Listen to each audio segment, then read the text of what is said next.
Je crois que je vais devoir annoncer à Oscar que je le garde pas. Oscar, le stagiaire? Ouais, Oscar le stagiaire.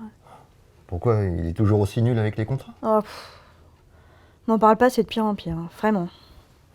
C'est dommage. Moi, j'aimais bien Oscar, il était sympa et je pensais que t'allais lui laisser une deuxième chance. Hmm. J'hésite encore, hein. Ah, tu vois? Oh, Oscar, Où ça? là, dans mon café. Regarde. Mais non. Mais si, regarde, on dirait sa tête là avec ses cheveux tout foufou et sa cigarette. Mais carrément.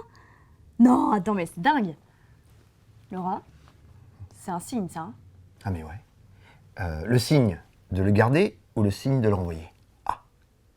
Alors moi je dirais, tu touilles.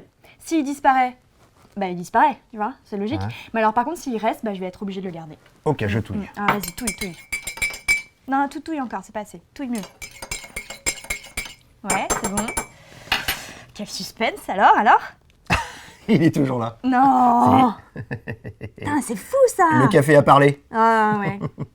Bon bah écoute, ok, je m'incline. Je lui accorde une seconde chance. Mais alors par contre, il fera que le café maintenant.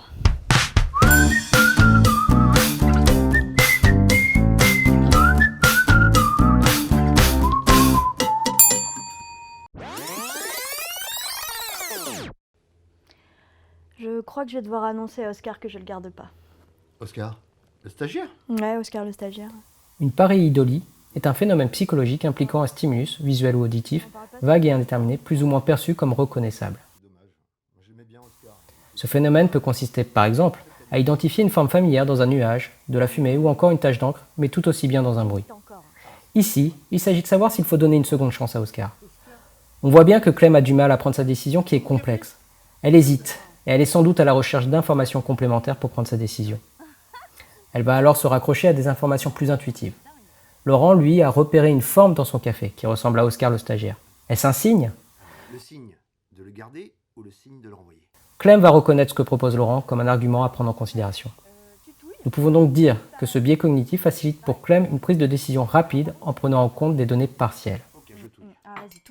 Cela lui évitant aussi un raisonnement analytique plus laborieux à mettre en place car devant tenir compte de toutes les informations pertinentes. Quel suspense alors? Il s'agira donc ici de prendre conscience que nous voyons parfois des histoires et des schémas, même dans des données aléatoires.